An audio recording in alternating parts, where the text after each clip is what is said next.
Bismillah Rahman, I am representative of aristocratic class. The Duchess is the true representative of the aristocratic class of English society of the Victorian age. The aristocratic class of the Victorian age suffered from many social and moral evils. They used all immoral practices to get money.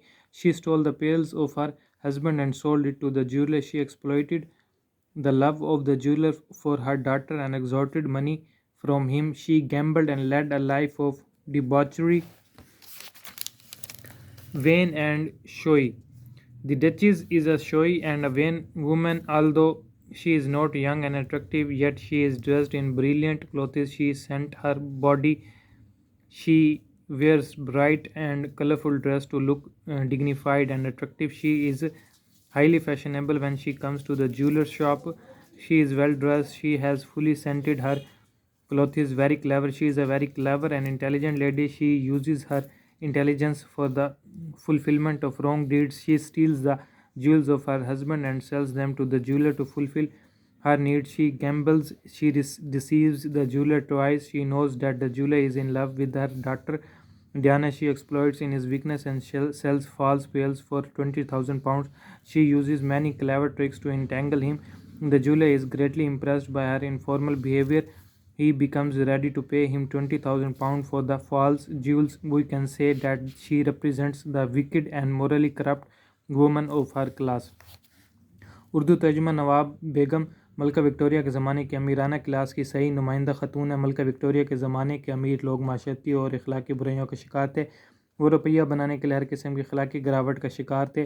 वो अखलाक के तौर पर दिवालिया थे। नवाब बेगम अपनी class की सही नुमाइंदा ख़तून थी। उसने अपने खावन के जवाहरात चोरी करके जौहरी के पास बेचे। वो जुआ खेलती थी और ऐश इशरत की ज़िंदगी बसा करती थी। नवाब बेगम नमूद नुमाइश वाली औरत है। अगरचे वो जवान औरत नहीं है, लेकिन फिर भी वो कशिश कपड़े पहनती है। वो अपने जिस्म को मुअत्तर रखती है। अपने आप को पुरवकार और मुअज़्ज़ज़ बनाने के लिए भड़कीले और नुमाइश कपड़े ज़ेब तन करती है। वो एक फ़ैशनेबल ख़तून है। जब वो ज्वेलरी की दुकान पर आती है तो वो अच्छे लिबास में मलबूस है। उसने अपने कपड़ों को खूब मुअत्तर किया हुआ। उसका महंगा और कीमती लिबास हर आँख को भा रहा है। वो ऐशो इशरत की ज़िंदगी बसर करती है। वो अपनी उम्र से बूढ़ी दिखाई देती है। वो बहुत चालाक और ज़हीन ख़तून है। वो अपनी ज़हानत को गलत मकासद के लिए इस्तेमाल करती है। वो इखलाक के तौर पर बाकिरदार नहीं। वो अपने खावंद के हीरों को चोरी करती है और उसे जौहरी के हाथ बेच देती है। वो जुआ खेलती है और जौहरी को 2 दफ़ा धोखा देती है। उसे इल्म है कि जौहरी उसकी बेटी से मोहब्बत करता है। वो इस कमज़ोरी से खूब फ़ायदा उठाती है और जाली जवाहरात को 20,000 पाउंड में जौहरी के पास बेच देती है। वो उसे फंसाने के लिए कई हथकंडे इस्तेमाल करती है। जौहरी उसके अच्छे अखलाक से मुतासिर होता है। वो उसे छूटे जवाहरात के उस 20,000 पाउंड देने पर तैयार हो जाता है। हम कह सकते हैं कि वो अपनी क्लास की तनज़्ज़ुल पज़ीर अखलाकी गिरावट की नुमाइंदा है। The human relations in the duchess and the jeweller are rotten to the core. The duchess and the Jewller by Virginia Woolf is a meaningful story. It presents before us a realistic picture of English society. Industrial revolution we wrote about many changes in the social setup. It affected the moral standards of the rich and the poor equally. The rich tried to maintain their standard of life at very cost, but the rising prices of different did not allow them to spend lavishly.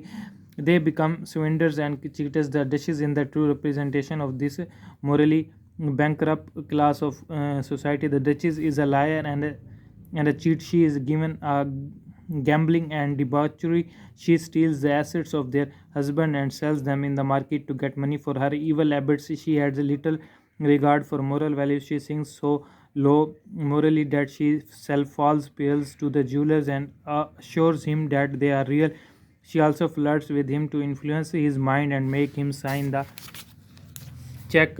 She openly offers him her daughter Diana to have ride with her in the forest for her estate. The story also hints at the rise of an influential middle class society of merchants, skilled workers, and capitalists. They people had no landed property. They earned money by means of their knowledge, skill, and hard labor. People belonging to this class were also morally corrupt. Oliver Bacon, the jeweler, is the true representation of this class. He rose from humble origin and became the most wealthy and famous person of his country. But the love of money and material gains made him selfish, cunning, and opportunist. He spent money to assert his status without caring for human and morally values. He knew that the pearls offered by the Duchess were fake, but he purchased them to have a happy weak, and with her data, we can conclude that both the Duchess and Jewller are rotten to the core as regard moral standards of life.